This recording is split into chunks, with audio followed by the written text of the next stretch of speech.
बेखायनो दिनै बिथांमोना बेफोरबायदि नों आं मानसिफोरा जाय सैथो बाथ्रा बुंबाय थादों बा जाय नंगौ खोथाफोरखौ बुफ्रुनो हाबाय थादों बिथांमोनखौ दिनैसिम बिथांमोना बारे बारे वार्निं होबाय थादों आरो बिथांमोना वार्निंल' नङा खामानिखौबो स्रोद स्रोद मावफुंगासिनो दङ होननानैसो आं बे बाथ्राखौ बुंनो सानो। खुलुमबाय लोगोफोर, गिबियावनो आंनि गोसो गोरबोनिफ्राय अननाय सिबिनाय आरो गासैखौबो नोंथांमोननो गिबियावनो बावहरग्रोनायजों लोगोसे आसा खालामदों नोंथांमोनाबो इसोरनि अननायाव जोबोर मोजां दं आरो लोगोसे आंबो नोंथांमोननि अननायाव बा इसोरनि अननायाव आंबो जोबोर मोजाङै दं। लोगोफोर दिनै आं मानि थाखाय बा मानि सोमोन्दै भिडिअ लाना फैदों नोंथांमोना निश्चय मिथिनो लुगैदों नङा होमबा। आङो दिनैनि भिडिअखौ लानानै फैनायनि मेन जाहोनानो जाहैबाय बा दिनैनि मेन भिडिअनि खोथाफोरानो जाहैबाय जोंहा बिटिसि हालामाव थानाय दावराव देख्रेब आरो अमर सिंह बिथांमोनखौ मानगोनां एबसुनि दिफेन बर' बिथांमोना बारे बारे वार्निं होबाय थादों। बे बाथ्राखौ दिनैनि दिनाव दावराव देख्रेब आरो अमर सिंह बिथांमोना गोबां ससियेल मिडियानि गेजेरजों बुंगासिनो दङ। जोङो गावजों गाव मानो दावराव दावसि जालायबाय थानो, जोंनि बिटिसिनि बा बिटिआरनि गेजेराव कमप्रमाइस खालामलायनांगौ गोनाङा बा डिभाइड खालामलायनांगौ गोनाङा थारैनो मा जानानै थांखो, बे बाथ्रानि थाखाय दिनै दिफेन बर' बिथाङा दावराव देख्रेब आरो अमर सिंह बिथांमोनखौ गोबां गाज्रि सोंखारदों आरो वार्निं होगासिनो दं होननानै बिथांमोना बुंदों। आरो बेजों लोगोसे नोंथांमोना नुनो मोनगोन जे जोबथारनायाव मानगोनां जोंहा बिटिसिनि अमर सिंह बिथाङाबो दिफेन बर' अर्थात सेन्ट्रेल एबसुनि मानसिफोरखौ वार्निं हरदों। गोबाङै गोग्गोम गोसोजों बा गोग्गोम खोथा लानानै बिथांमोना दिनैनि दिनाव वार्निं होदों। लोगोफोर, आं बेखौसो सानो मानि खारनाव जोङो दिनैनि दिनावबो दासिमहालागैबो जोङो माखौ लानानै माखौ नुनानै मानि थाखाय मा दंमारो थारैनो बिटिसि आरो बिटिआरनि सिङाव जोङो बेखौ निस्सय मिथिना लानाया गाहाम नङा होमबा। बेखायनो बिथांमोना जिबायदि डिभाइड खालामलायनो ओंखारलायदों बेफोरबायदि डिभाइडखौ खालामलायनानै रायजोनि सिगाङाव देखायसायोब्लाबो जोबोद मोजां जासिगौमोन। मानो होननानै बुङोब्ला दिनैनि दिनाव बिथांमोना बे फंसे बाथ्रानि थाखायनो गावजों गाव नांलायबाय थानाय, दावराव दावसि जालायबाय थानाय, ससियेल मिडियायाव नों आंआसो फाग्लाफोरबायदि नायलायबाय थानो गोनां जादों। दिनै आङो सानदोंमोन बेफोरबायदि भिडिअखौ लाबोनाय नंलिया एबा लाबोला होननानै, नाथाय दिनैनि दिनाव लाबोनो गोनां जादों। मानो होनोब्ला नुबायानो थादों बिथांमोननि दावराव जालायबाय थानाय, नांलायबाय थानाय, मा खेथ्रआव माखौ लानानै जे एथ'ग्राफ बेफोरबायदि बिथांमोना नांलायबाय थादों। पइन्टआ जाहैदों माने बिटिसि एकर्ड बिटिआर एकर्डनि सायाव अपेन डिबेटसोमोन आरो बे अपेन डिबेटखौ बिथाङा निजेनो डिक्लेयार होदोंमोन। नाथाय दिनैसिमबो लानो हायालासिनो जोंखौ बेबायदि पार्सनेल एटाक खालामनाया जोबोद लाजिथाव मुगैथाव जादों।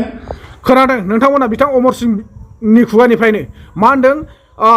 जिथुनाखि दावराव दावसि जानाय बा जिथुनाखि समाधान जानो गोनांमोन बे माने अपेन डिबेटनि सायावसोमोन। दिनैनि दिनाव बिथांमोना माने अपेन डिबेटखौ गावसोरनो अपेन डिबेट खालामनांगौ होननानै मानगोनां एबसुनिफ्राय दिफेन बर'मोनानो दिनै अमर सिंहनो लेटार हरदोंमोन। दा बे लेटार हरनायाव बिथांमोना माने दुंब्रुद गोसोजों एक्सेप्ट खालामना लानानै बिथांमोननो अपेन डिबेट खालामनांमारगौ होननानै रिटार्न सिटि गांसे हरनायखौ बिथांमोना मोनदोंमोन आरो एक्सेप्ट खालामदोंमोन। दा बे सिटिखौ मोनफिननायनि उनाव बिथांमोना दिनैसिमबो अपेन डिबेटखौ खालामनो हायाखै आरो रायजो राजाफ्रा नेनानै दङ दिनैसिमबो बे अपेन डिबेटनि बाथ्राया मा मार आरो अपेन डिबेटनि सिङाव मा दंमारो बेखौ मिथिनो थाखाय गोबां मानसिफ्रानो आसा खालामनानै दङ आरो माला जामारगोन होननानै गोबां मानसिफ्रानो सोंलु खालामहरबाय थायो। बेखायनो नोंथांमोना हायोब्ला बे अपेन डिबेटखौ खालामनाया मोजां, मानो होनबा गावजों गाव बेफोरबायदि दावराव दावसि जालायैखौसो जोङो मोजां नुहुरदों। बिथांमोनहा बेबादि स्वभाबनिफ्राय पार्सनेल एटाकनिफ्राय जानगाराव निजेनो थानांगौ। नोंथांमोना खोनानो मोनदों दिनै बिथांमोनाबो बिथां अमर सिंहमोनखौ दम हरो, दा हनै बिथां अमर सिंहमोनाबो दिफेन बर' बिथांमोनखौ एबसुनि मानसिफोरखौ दम हरो। अब्ला बेफोरबायदि गावजों गाव दम होलायबाय थानाय, जुगुमलायबाय थानायजों माबोरैहाय जानो? ओरैबो मोसा जानानै थाबाय थायोब्ला थारैनो मा जालांगोन जोंनि बर' समाजा? निस्सय सानसे नङा सानसे बिथांमोनाथ' अब्ला बेफोरबायदिबा मोगा मोगि सौग्रुलायबा मा मोसाफोरबायदि अरलायनानै थैलांमारगोन नामा? आरो बेनि गेजेराव जायफोर हाबसनो बे मोसा अरलायबाय थानायखौ जाय होबथानो थाङो बिथांमोनाबोथ' थैनानै थांगोन।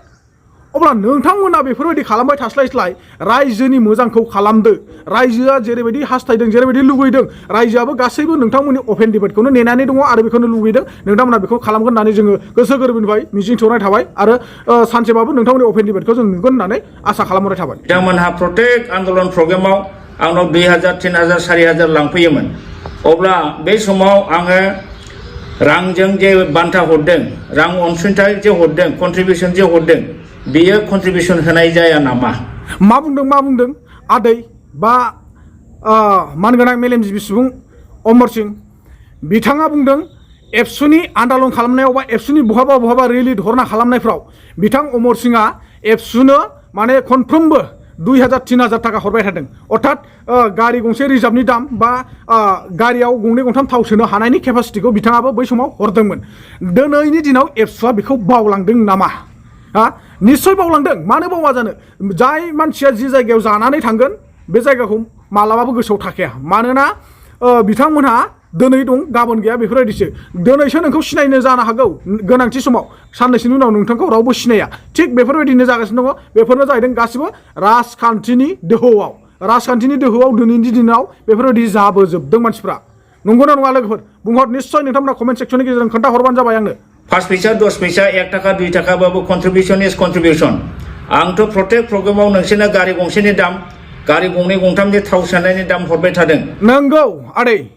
नोंथांनि बुंनाया थिगानो 5 पैसा 2 पैसा बा 1 पैसा थाइसे थाइनैब्लाबो कन्ट्रिबिउसन इज कन्ट्रिबिउसन बे नंगौ थिगानो नाथाय जायफोरा मेलेम गोनां सुबुं जायफोरा गिदिर गोलाव सुबुं बिसोरनि थाखाय बेयो कन्ट्रिबिउसन नङा मानो होननानै बुंब्ला बे कन्ट्रिबिउसना नों आंजों जाम्बा जाम्बिफोरनि थाखायसो कन्ट्रिबिउसन जायो बेखायनो बिथांमोना बेफोरबायदि 1 पैसा 2 पैसाखौ जेबो हिसाब लाया मानो होनबा बिथांमोननि खाथायाव थागोन लाखनि हिसाबसो थागोन लाख थाखा लाखनिफ्रायसो बिथांमोनाव हिसाब थाहैयो नों आंनि बे 1000 2000आ बिथांमोनाव हिसाब थाया मानोना जोंनि 1 2 पैसाया फैसायानो नङा मिथिबाय जों ओरैनो मोननानै सिखोलाबायनानै खननानै हरायसो बिथांमोननो बेखायनो बिथांमोना दिनैनि दिनाव बेफोरबायदि बाथ्राफोरखौ बा बै नों आं सुबुंफोरा जि समाव बड'लेण्ड सोमावसारदोंमोन बे समाव अनसुंथाइ हरदोंमोन 1 पैसा 2 पैसाबाबो हाजार रायजोफ्रा लाख बर' फिसाफ्रा बे बिथांमोननो अनसुंथाइ हरनाया रावबो अनसुंथाइ हरनाय नङा होननानैसो बिथांमोना साननानै लायो बा जोंबो साननो गोनां जाबाय बिथांमोननि थाखाय जोङो जेबो सहायखौनो हरखायाखै आरो हराखै होननानै मानोना जों जिथु सहाय हरदोंब्ला दिनै बिथांमोना जोंखौ बेफोरबायदि गोदाव सोराव खालामबाय थानाय नङामोन होननानैसो आं नुहुरो होमबा बे कन्ट्रिबिउसन होनाय जायाखै नामा नोंथाङा मा बुंनाय रायजोनि सिगाङाव आंखौ मा होननानै मा बुंनो नागिरदों नोंथांखौ मा बुंनानै रायजोनि सिगाङाव मा बुंनानै फोलानो नागिरदों बा बुंनो नागिरदों बा असनमान खालामनो नागिरदों नोंथाङा बेखौ दासिमबो मिथियाखै नामा दे नोंथाङा जाहैबाय सासे बिटिसिनि सासे सुबुं नङा होमबा नोंथाङा बिथांमोननो अनसुंथाइ हरदोंमोन नाथाय नोंथाङा अनसुंथाइ हराखै होननानै बिथांमोना बुंनो नागिरदों बा नोंथांखौ सिनाया होनना बुंनो नागिरदों नोंथाङा सासे बिटिसिनि मानसि नङा होननानै बिथांमोना बुंनो नागिरदों मानो होनोब्ला जाय मानसिनिफ्राय बिथांमोना अननाय लादोंमोन बै बिथांमोननि थाखाय बे अननाया अननाय नङा बेखायनो बिथांमोना दिनैनि दिनाव जाय सुबुंफोरनिफ्राय अननायखौ मोनदोंमोन बै सुबुंमोननि अननायखौ बावगारलांनो हमजोबदों थिग बेनिखायनो जोंनि बर' हारिफ्रा दासिमबो गावजों गाव गुलाय गुजाय जागासिनो दङ दिनैनि दिनाव नोंथांमोनाबो बेफोरबायदिनो ससियेल मिडियानि गेजेरजों नांलायबाय थास्लायस्लाय नांलाया लाजासे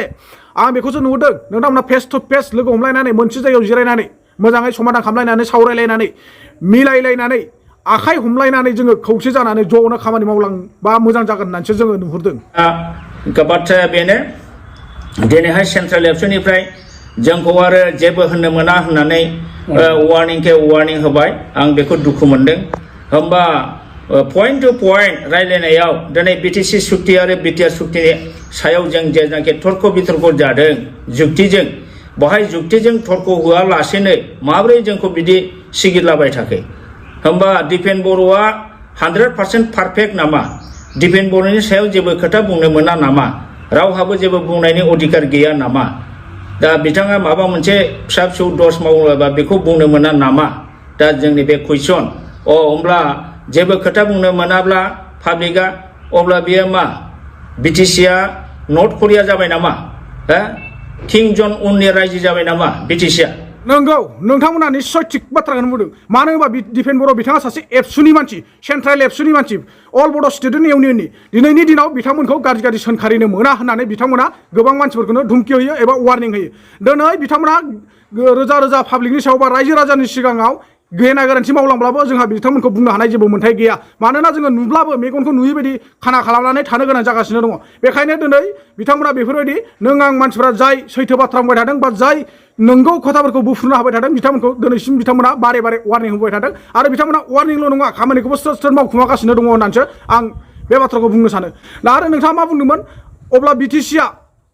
बिटिसि एबा आसामा नर्थ करियान बायदि जाबाय नामा केनजंनि सासन बायदि जाबाय नामा होनना बुंदों बे बाथ्राया नंगौ राइट जाना फैगासिनो दङ मानो होननानै बुङोब्ला इउपिपिएल हानजा आरो एबसु बे बिथांमोना मोननै पार्टिजों लोगो नांनानै दिनैनि दिनाव केनजंनि रुल्सखौनो बाहायगासिनो दङ आरो लोगोसे नोंथांमोना मिथिखायो आसाम सरकार हेमन्त बिश्व शर्मायाबो माबायदि केनजंनि रुल्सखौनो बानायगासिनो दङ आसामाव दिनैसिम बेसेबां गुलाय गुजाय जागासिनो दङ नोंथांमोना निस्सय ससियेल मिडियानि गेजेरजों गोबां नुगासिनो दङ बेखायनो नोंथांमोना दानि जुगाव सानै हयै गावखौनो माने रोंब्लाबो रोङै बायदि सिरि जानानै थालायनायासो मोजांसै होननानै आं नुहुरदों दा बेखौसो जोङो दिनै रायजोआ नुनो मोनदों दिनै दिपेन बर'नि सायाव जेबो बुंनो मोना होननायनि मिनिङा मा बेनि सायाव खोथा बुंबानो जों जुदि बुथार जानांगौ जायोबा नोंथांमोना निस्सय मिथिदों दिपेन बर'नि सायाव खोथा बुंनो मोना आरो दिपेन बर' दिफेन बर'नि सायाव खोथा बुंनो मोना होननायनि अर्थआ मा होननानै निश्चय नोंथांमोना मिथिखागौ दिफेन बर'आ सोर दिफेन बर'आ जाहैबाय सासे एबसुनि बर्तमान प्रेसिडेन्ट हा बिथाङा एबसुखौ सालायगासिनो दङ अल बड' सिटिजेनखौ बिथाङा सालायगासिनो दङ मानोना दिफेन बर'आनो बर्तमान एबसुनि सासे मोजां दैदेनगिरि आरो गिदिर गोलाव सासे मेलेमजिबि सुबुं दिनैनि दिनाव बे बिथांखौ माबा मोनसे खोथा बुङोब्ला बिथांनि गोरोन्थिखौ नोङो आसि थुनानै बुङोब्लाथ' निश्चय बिथांमोनहा नों आंखौ एटेक खालामखागोन मानो होननानै बुङोब्ला मोजां मानसिया माबोरैहाय गाज्रि खामानि मावफ्लांनांगौ जाखो मावखाया आरो बिथांमोननि गाज्रि खामानि मावनायाबो निमाहा दंखायो जेरै नों आं गोरिब गुन्द्रा फिसाफ्रा गोरोन्थि मावोब्लासो जोंनि दाया गिदिर जायो फेमास जायो बेखायनो बिथांमोननि दाय मावनाया दाय नङा गोरोन्थि मावनाया गोरोन्थि नङा नोंथाङा दिनैनि दिनाव मिथिनानै मोनबायब्ला सिरि जानानै थानाया मोजांसै आदै आं बेखौसो नुहरो नोंथांमोना दा जोबथारनायाव नोंथांमोनखौ मोननै हान्जाखौबो खावलायो जाहाथे इउपिपिएलनियानो जा सोरबा एबसुनियानो जा सोरबा जिखुनु गुबुन गुबुन संगठननि मानसियानो जाया मानो नोंथांमोना बेफोरबायदि पलिटिकेलनि दोहौजों बा पलिटिकेलनि खोथाखौ लानानै दिनैनि दिनाव नोंथांमोना गावजों गाव बेफोरबायदि सिलायबाय थानो नाङा नेवसिलायबाय थानो नाङा मानोना जों बयबो मानसि हिसाबै जों जोनोम मोन्दों जेला जोङो बयहाबो बुंनो थाखाय खुगा दङ नो थाखाय बा नायनो थाखाय मेगन दङ आरो खोन्थाफिननो थाखायबो जोंहा गोरोन्थिफोरखौ खोन्थाफिननो थाखायबो खुगा दङ बेखायनो जोङो गाव गावनि गोरोन्थिखौ सुद्रायलायनानै जोङो ज' जानानै खौसेयै आखाइ हमलायनानै जोङो बिदा फंबाय न'खर गंसेनिनो सिला मोनसेनिनो मानसि साननानै जोङो खौसेयै जोङो गोजौ फारसे आगान सुरलांनांगौ बेखौसो आं बुंहरबाय जोबथारनायाव जायफोरा नायबाय थादों बे नोंथांमोनखौ आङो गोसो गोरबोनिफ्राय हामबाय जासिहरो मानोना दिनैनि दिनाव नोंथांमोना